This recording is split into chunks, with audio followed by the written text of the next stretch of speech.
Hello everyone. तो आज हम सोलर सिस्टम के बारे में पढ़ेंगे। सन, 8 प्लैनेट्स, सैटेलाइट्स, ये कुछ सेलेस्टियल बॉडीज़ हैं जिनको हम एस्ट्रॉइड्स, मीटरॉइड्स कहते हैं। उसके बाद ये आप देख सकते हो फ़ोटो में हमें सारे प्लैनेट्स के बारे में दिया हुआ है, जैसे कि ये हमारा सन, देन हमारा ये Venus, Earth, Mars, Mercury, asteroid belt, Jupiter, Uranus, Saturn, तो ये सारे। तो अब हम इनके बारे में थोड़ा डिटेलिंग में पढ़ें। तो सबसे पहले हम सन के बारे में पढ़ेंगे। सन जो है वो सोलर सिस्टम के सेंटर में है, जैसे कि आप सभी ने अभी देखा पीछे, ये बिल्कुल सोलर सिस्टम के सेंटर में है। तो ये जो है ये एक ह्यूज, मतलब कि बहुत एक्सट्रीमली हॉट गैसेस, बहुत ही गैसेस, मतलब उन सब से ये बना हुआ है। And it provides the pulling force that binds the solar system. ये एक ऐसा फोर्स को प्रोवाइड करता है जो कि सोलर सिस्टम को बाइंड करके रखती है अपने साथ। एंड ये जो सन है ये एक अल्टीमेट सोर्स है हीट और लाइट का for the solar system. But इसकी जो ट्रिमेंडुअस हीट, मतलब जो इसकी बहुत ज़्यादा, जो ये बहुत ही ज़्यादा जो इसकी हीट है वो इतना हमें नहीं महसूस होती, बट फिर भी हम वो हमसे हमारा नियरेस्ट स्टार है, क्योंकि वो हमसे बहुत दूर है।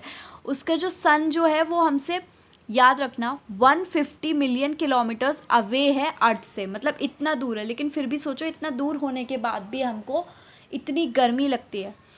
अगला हम प्लैनेट्स के बारे में पढ़ेंगे। प्लैनेट्स, 8 प्लैनेट्स होते हैं सोलर सिस्टम में। उनका जो डिस्टेंस होता है सन में, जैसे कि पहले मर्क्यूरी आता है, then Venus, then Earth, then Mars, then Jupiter, Saturn, Uranus, Neptune. और इसका हमें एक ईजी वे भी दे रखा है इन प्लैनेट्स के नेम्स को मेमोराइज करने का।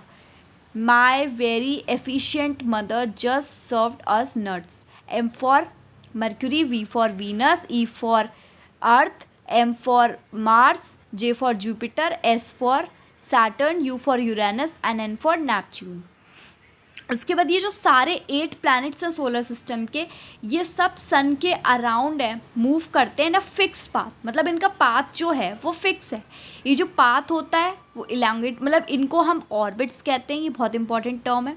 मरकरी जो है वो सन के नियरेस्ट है, ये भी एक इम्पॉर्टेंट है कि कौन सा प्लैनेट जो है वो सन के नियरेस्ट है, विच इज़ मरकरी। तो ये कितने दिन लेता है? ये कम से कम 88 डेज लेता है 1 राउंड को अपने ऑर्बिट में कंप्लीट करने के लिए, ठीक है। और वीनस को अर्थ का ट्विन माना जाता है। क्यों? क्योंकि उसकी साइज़, उसकी शेप जो है वो बहुत अर्थ से सिमिलर है। उसके बाद अगली एक इम्पॉर्टेंट इन्फॉर्मेशन, टिल रिसेंटली यानी कि अगस्त 2006 तक जो प्लूटो नाम का प्लैनेट था उसको एक प्लैनेट कंसिडर किया जाता था।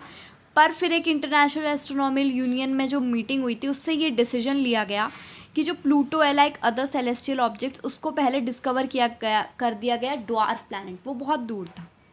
उसके बाद नेक्स्ट आता है हमारा अर्थ।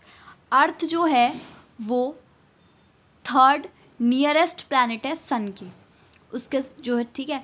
और ये 5th लार्जेस्ट प्लैनेट है, ये भी हमको याद रखना है। उसके बाद ये स्लाइटली फ्लैटर्न्ड है, इसीलिए इसकी शेप जो है उसको जियोइड कहते हैं। एंड जियोइड का यहाँ पर मीनिंग है earth like shape, simple. Conditions favourable to support life are probably found only on earth, मतलब जो लाइफ को सपोर्ट करती हैं जो है वो कंडीशंस तो सिर्फ हमें अर्थ पर ही अभी मिल रही हैं। अर्थ ना तो ज़्यादा हॉट है और ना ही ज़्यादा कोल्ड है, उस पर वाटर है, एयर है, जो कि हमारे सर्वाइवल के लिए बहुत ज़रूरी है। एयर जो है वो एक लाइफ सपोर्टिंग गैस है, लाइक ऑक्सीजन। इन्हीं रीजंस की वजह से अर्थ जो है वो एक यूनिक प्लैनेट है सोलर सिस्टम का। ये इंपॉर्टेंट है, अगर हमें ये क्वेश्चन आ जाए कि अर्थ जो है वो, उसके बारे में हमें अगर बताना हो कि क्यों, किन रीजंस की वजह से वो है, तो हमें ये सब लिख देंगे रहने के लिए। फ्रॉम द आउटर स्पेस, जो अगर हम आउटर स्पेस से देखें तो अर्थ जो है वो ब्लू कलर का है, उसका 2/3 सरफेस जो है वो वाटर से कवर है, एंड इसको इसलिए ब्लू प्लैनेट कहते हैं।